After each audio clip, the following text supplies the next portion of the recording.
안녕하십니까. 어쩌다 책입니다. 오늘 소개해드릴 책은 나는 당신이 오래오래 걸었으면 좋겠습니다 입니다. 지은이 다나카 나오키, 옹기니 송소정, 출판사는 포레스트 북스입니다. 그럼 책을 보겠습니다.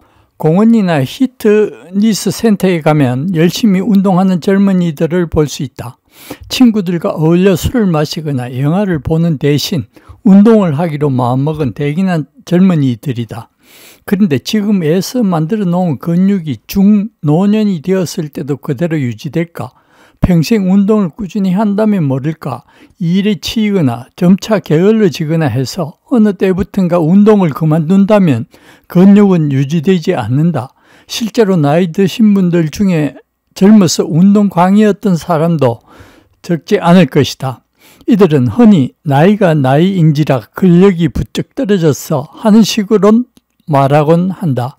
그런데 근력이 떨어진 것은 나이가 들어서 근육의 수가 줄었기 때문이 아니다. 근육의 구성단위인 근섬유는 태어나서 죽을 때까지 숫자가 크게 변하지 않는다. 이 또한 근육의 중요한 특징이다. 나이가 들면서 나타나는 대표적인 신체 현상은 병에 대한 저항력이 떨어진다는 것이다. 백혈구 속에 있는 면역세포의 수가 25, 숫자가 줄어든다. 그러나 근육은 면역세포나 뇌세포와 달리 숫자에서 나이의 영향을 적게 받는다. 씻고 머리카락과 치아수도 줄어든다. 이처럼 대부분 세포는 나이가 들수록 중년 이후 피로감을 자주 느낀다면 근육 중에서도 맨 먼저 둔근을 살펴봐야 한다. 엉덩이 근육인 둔근에는 몸 전체 근육 중에서 두 번째로 큰 근육인 대둔근과 대둔근 안쪽으로 중둔근이 있다. 이들은 모두 허리를 형성하는 골격인 골반을 지탱하는 근육이다. 중년이 되면 골반이 제 위치에 있지 않고 한쪽이 뒤틀리는 현상이 자주 발생한다. 이는 걷기가 부족하거나 앉는 자세가 나빠서 둔근이 약화되었기 때문이다. 평소 생활 속에서 둔근을 강화하고 더 약화되는 것을 방지하려면 발을 뻗고 걸터 앉는 습관을 버리고 똑바른 자세로 앉도록 신경 써야 한다. 대둔근은 목 아래 모든 근육의 중심이므로 이 근육이 약해지면 전신의 다른 근육들이 모두 지원에 나선다. 지키고 하체의 피로의 원인이 되기도 한다. 그리고 중둔근은 몸의 균형 감각을 유지하는 데 중요한 열쇠다. 중둔근이 약해지면 일어서거나 그럴 때 균형을 잃기 쉽다. 정형외과를 찾는 환자 중 가장 많은 수가 요통 환자다. 특히 중년과 노년 중에는 허리가 자주 아프고 몇 년에 한 번씩 돌발성 요통이 반복해서 일어나는 사람들도 늘고 있다. 요통을 경험한 적이 있다면 그 순간을 한번 떠올려 보기 바란다. 요통은 안정을 취하면 저절로 사라지는 것에서부터 일상생활에 지장을 초래하는 것까지 다양하다. 하지만 통증의 정도가 어떻든 당사자로서는 허리가 아프다는 사실만으로도 불안감을 느낀다. 신체의 어느 부위든 통증이 있으면 불안해진다. 특히 요통은 시간이 지날수록 통증이 심해지는 경향이 있어서 허리가 아프니 점점 우울해져요 라고 호소하는 환자들도 적지 않다. 허리가 아플 때에는 통증이 허리에서만 끝나지 않기 때문이다. 허리에서 시작해 목 부위까지 무지근한 아픔이 퍼지고 걷거나 앉을 때마다 다리가 아프며 걷기와는 팔을 움직이기도 힘든 상태가 된다. 허리는 우리 몸에서 가장 중요한 부위다. 허리가 아프면 몸 전체의 기능에 장애가 올지 모른다는 생각이 들고 이대로 영영 못 움직이는 건 아닐까 하는 불안감에 휩싸이게 된다.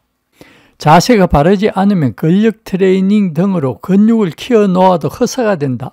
게다가 중년 이후에는 노화로 인한 근육 수축, 오래된 나쁜 생활 습관, 근력 저하 등으로 자세가 점점 흐트러진다. 반면 나이가 들어도 자세가 바른 사람들은 실제 나이보다 훨씬 젊어 보인다. 중년 이후부터 요통과 무릎 통증, 노화에 따른 근력 저하 등으로 배근과 흉근이 수축되어 구부정한 자세, 즉 새우등 자세가 되기 쉽다. 또 40세 전후부터는 허리 부위 근육이 수축되면서 세우던 자세와는 대조적으로 복부가 돌출해 뒤로 휜 자세도 늘어난다. 그리고 섰을 때 발바닥의 아치 부분이 내려가서 자세 자체가 유지되기 어려운 상태도 있다. 다시 말해 똑바로 서 있을 수 없는 상태를 말하는데 이와 같은 현상도 이때부터 진행된다.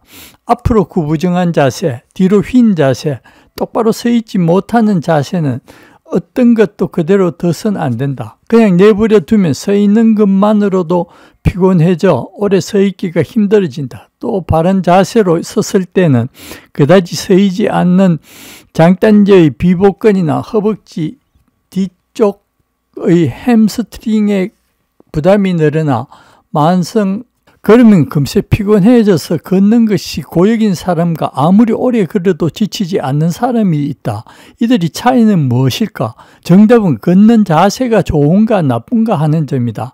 인간의 활동 중에서 가장 중요한 행위는 두 무릎 통증이나 요통을 유발하고 선 자세로 전진하는 걷기 동작이다.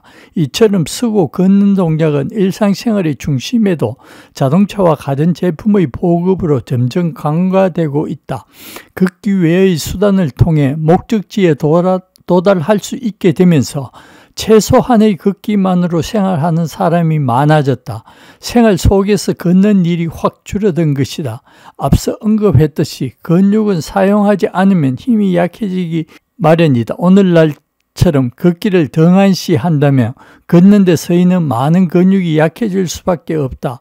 그러다 보면 인간은 언젠가 똑바로 서고 바르게 걸을 수 없게 될지도 모른다. 현대인들이 걸으면 피로를 느끼는 배경에는 걸을 기회가 줄어들어 걷기 능력이 저하됐다는 공통점이 존재한다. 그렇다면 걷기 위해 사용되는 근육의 수는 어느 정도나 될까? 걷는 행위에는 전신의 근육이 사용되며 걸을 때는 전신 근육의 3분의 2가 추진력으로 쓰인다. 전신의 근육이 400개이므로 약 260개의 근육이 걸을 때마다 쓰이는 셈이다.